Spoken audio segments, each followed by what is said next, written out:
Hi guys, welcome back to our channel. In case you're new here, my name is Maren And I'm Maureen. Right, so in today's episode we are going to be reacting to a video that quite honestly got me pissed off and got me angry. And this is a video of an African American brother who decided to relocate from the States to go to South Africa. Yeah, so he narrates his racist encounter with white people and Chinese people, and quite frankly the thing that makes us even more angry is that this happened to him in an African country. Right, but guys, what are we talking about? Let's watch this video for full context and then we come back and talk about it. You can leave us a comment on what you think about this episode. Also consider subscribing before you leave. Let's watch.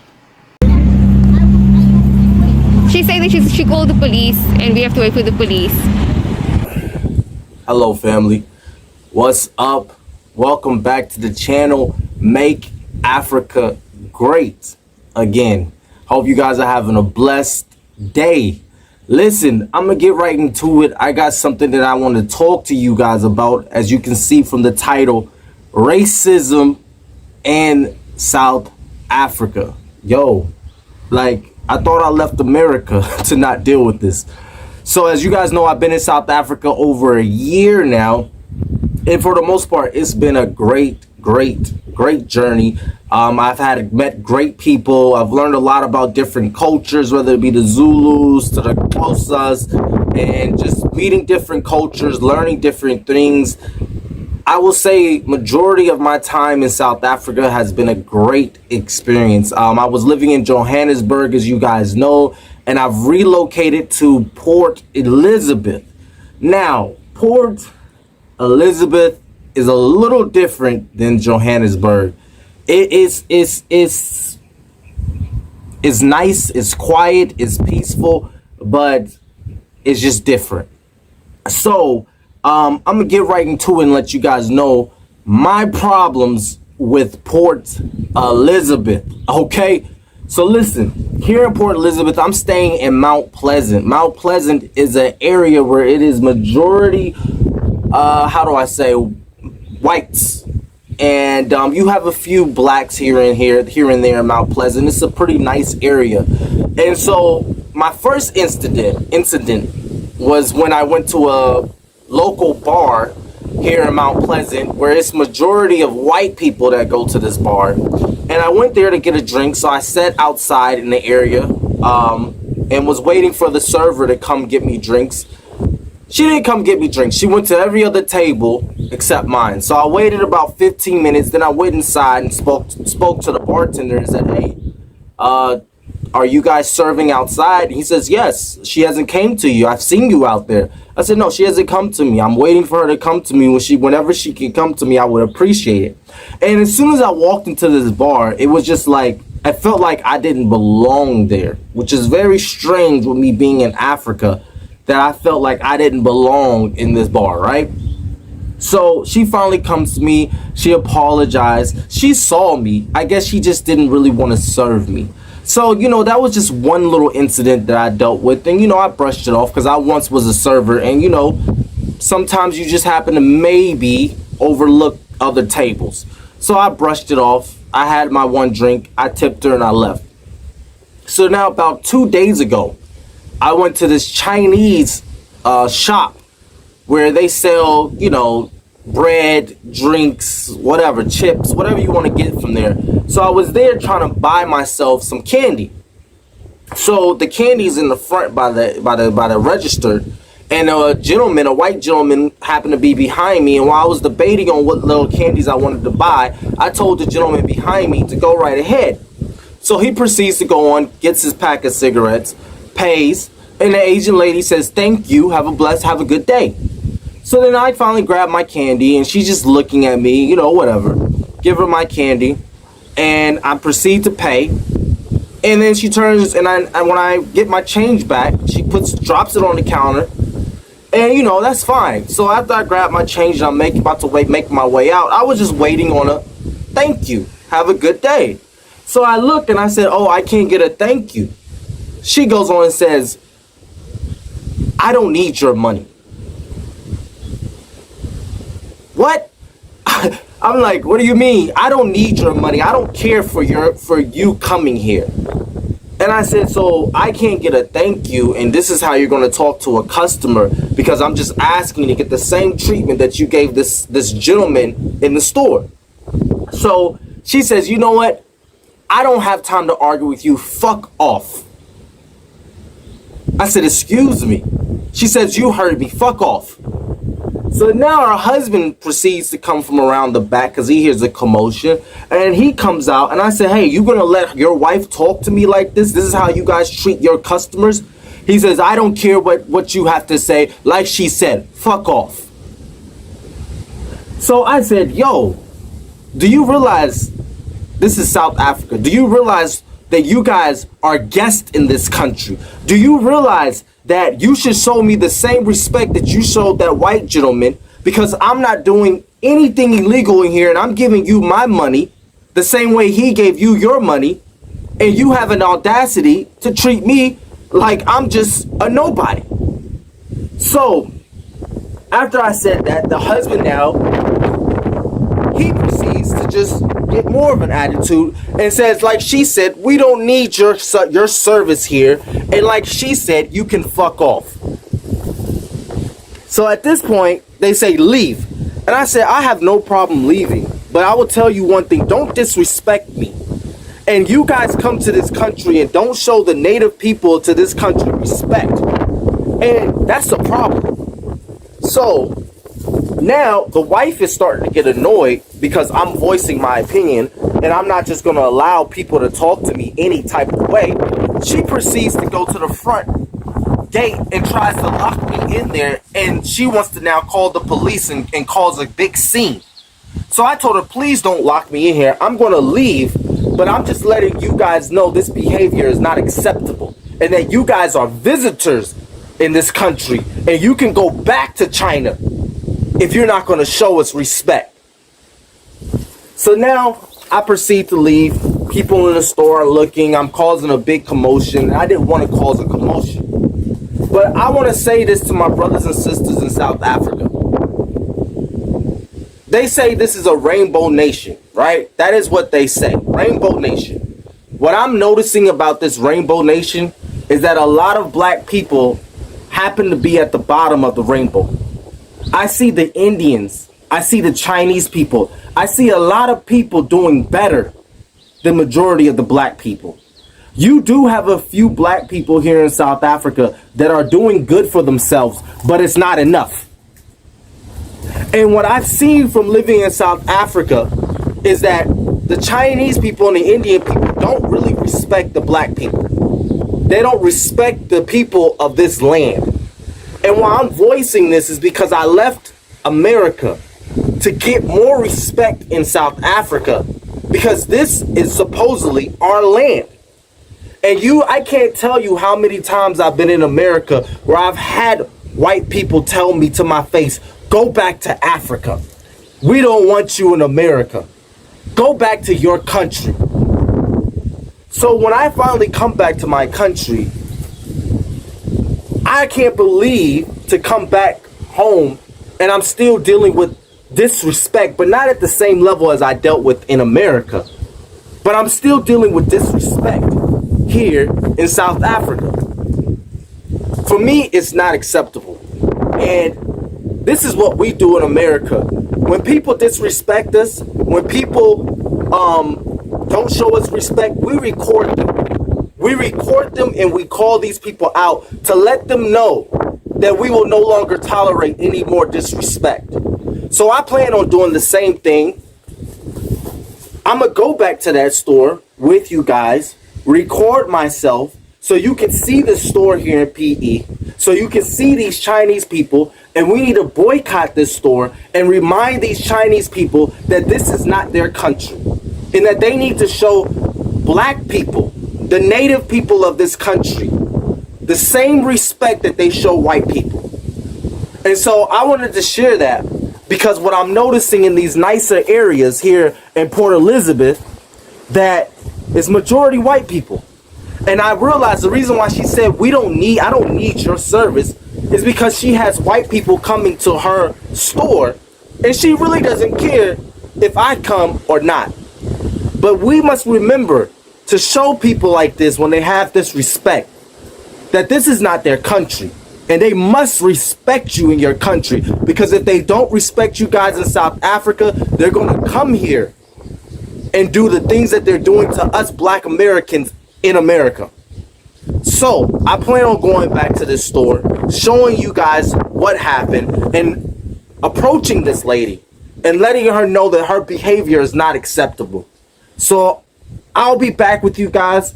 I'm going to shoot this video and I'm going to show you guys the store, these people who dealt with me, and we need to boycott this store and let them know that it's not acceptable for them to not give us the same treatment and respect that they show others. All right, you guys, I'm out.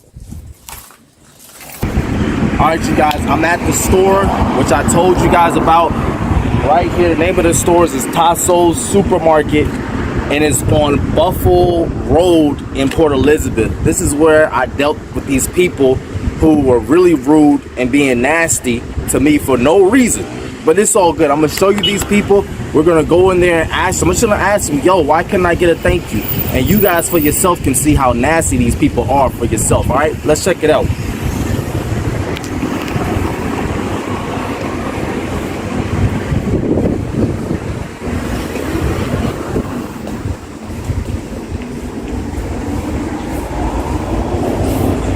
Hello, sir. You remember me the other day? Do you remember me? I was just coming to ask you. I was the customer the other day when I was asking you guys why can't I get a thank you? I just wondered, why did you guys tell me to fuck off?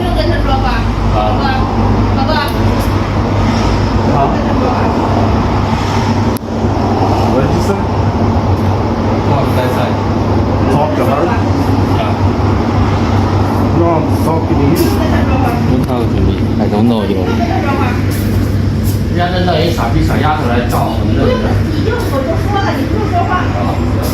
I'm just trying to figure out why they told me to fuck off, and now they still don't want to talk to me.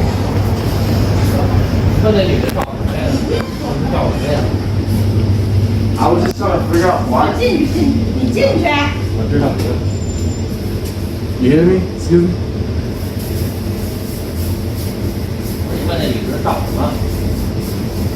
I was just asking him, why the other day did you tell me to fuck off when I asked you to just say thank you?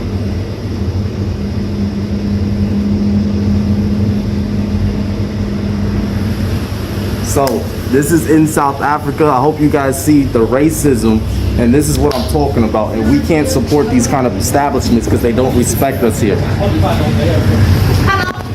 So guys, welcome back.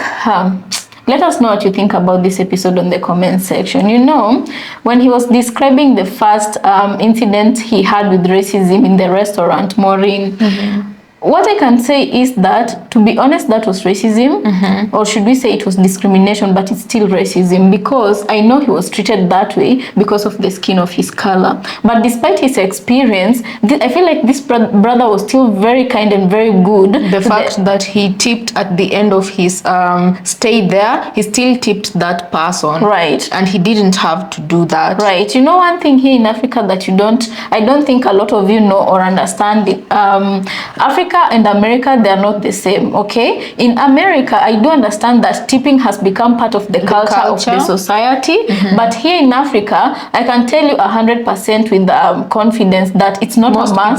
Most people don't tip, and it's not a must you tip somebody. And you find that the culture, ones who do, yeah, exactly, the ones who do are the ones who found value in the person who is serving them, right, or got good services that they appreciated at the end of maybe them eating. So that is when you feel like out of their good heart they tip the person, right? But this brother still went out of his way to tip the person who served him, despite the bad behavior that they showed him, you know.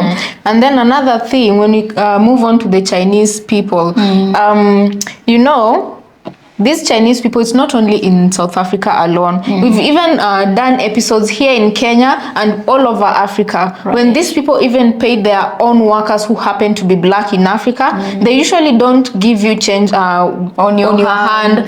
While with the same fashion, these people will give the white people and people who, you know, people who have in their eyes different color from the black people, they give them change in a respectful way, you know, their change. Guys, what I have to say is that in Kenya, when you look at the situations that have happened in Kenya, they stood on business. You get it? Any Chinese who misbehaves in Kenya, they got deported. Let me bring you back to the incident that happened of a Chinese who went on a rant and went viral in Kenya to the extent where he felt comfortable to talk about the locals and say how much they stink and they are poor, and he has set up his business in Kenya and taking the Kenyan money and sending it back to China. The poor stinking people in Kenya is where he was getting his money from. He went further to even abuse the president of Kenya, the then president of Kenya, Uhuru Kenyatta, calling him and his people monkeys. When monkey that's leading the nation. And when this video went viral, this man got deported. And my own thing is that I'm happy whoever decided to record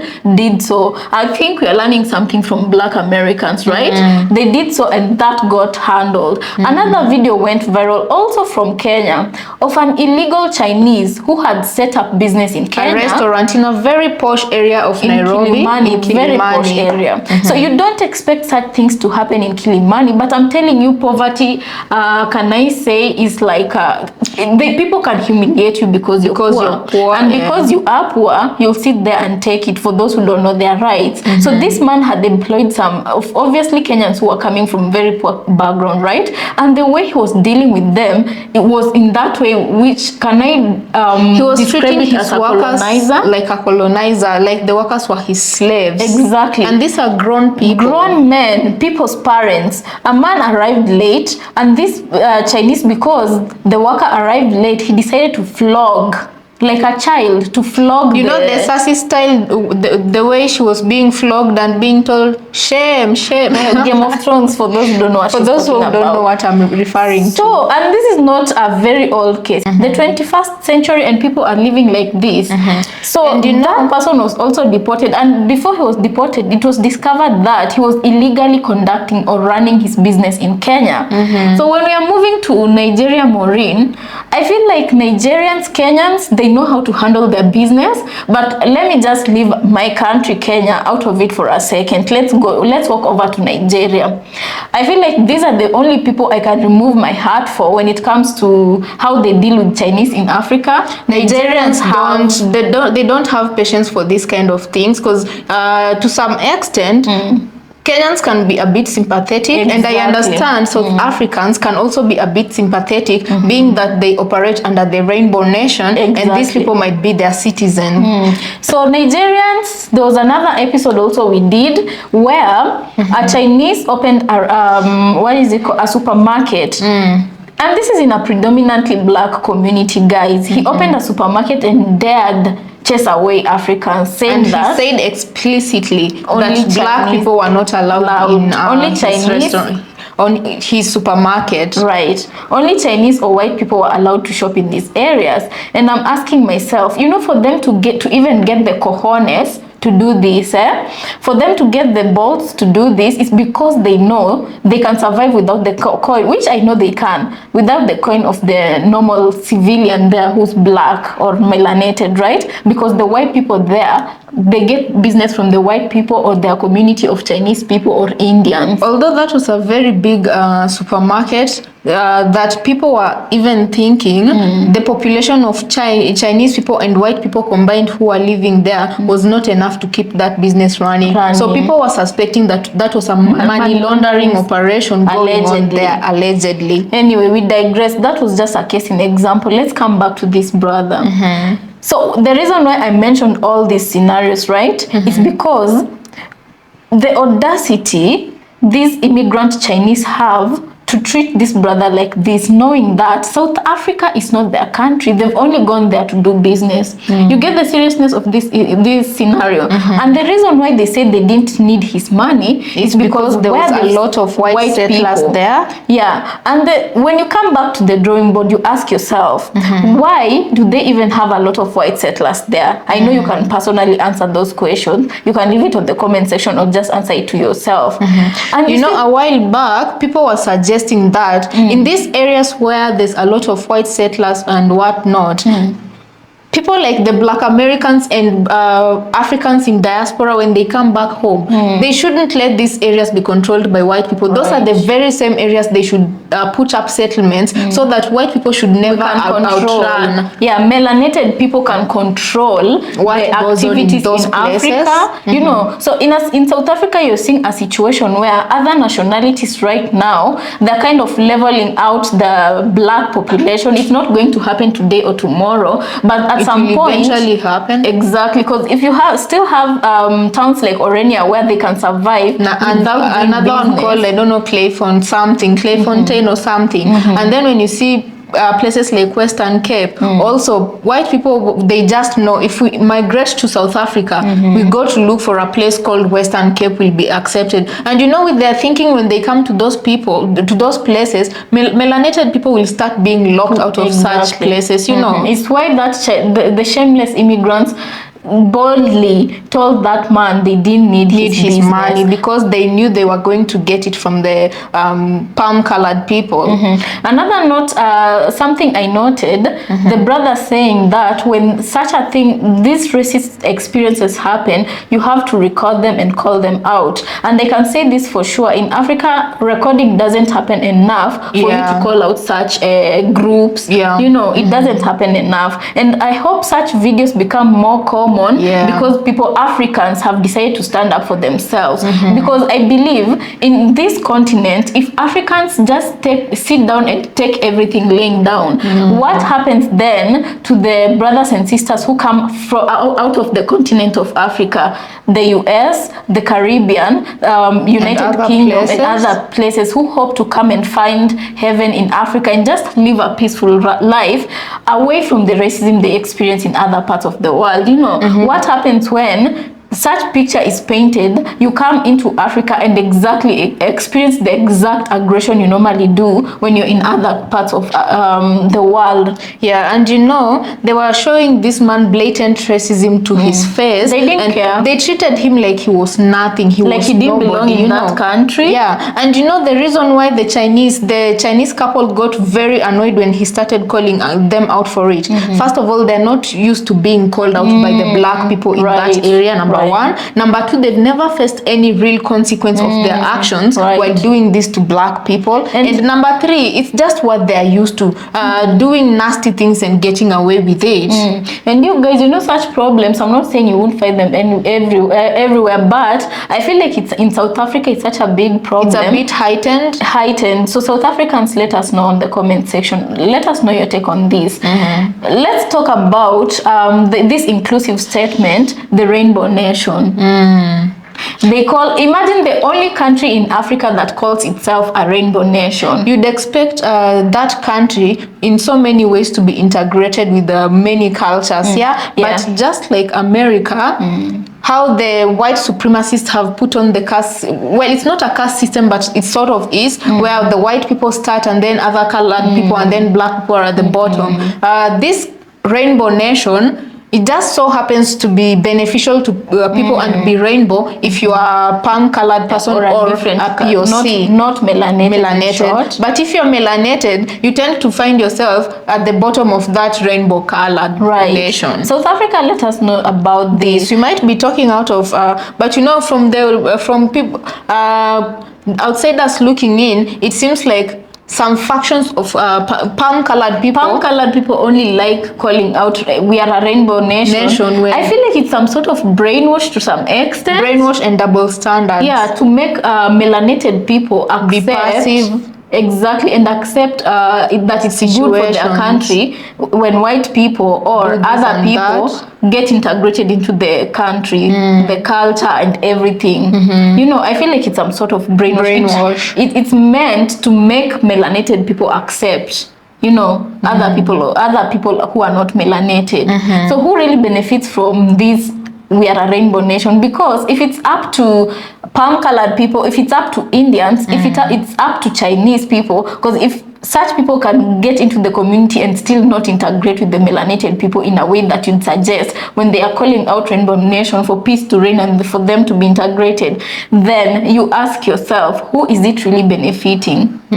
So you as a melanated South Africa, before you call out rainbow nation and you say, oh, we are a rainbow nation, and you wear it with pride, you ask yourself, this Are you the only one on the bandwagon of we that is are celebrated? one, or is it all of you included? yeah? So another thing I wanted to point out, you know, respect is a two-way street, right? Right. So you know, this brother, he was making up his mind on what candy to get, and he saw a white man being treated very well. His change was given to him with respect, and he was further thanked for coming to the shop, and he went his way. So this man, the melanated brother, he was expecting the same treatment as a human being, and I guarantee you, should he have been shown the same respect the white person was shown, none of this fracas would be happening. He'd have graciously walked out of that store feeling good, and maybe probably would have come back again next time. And if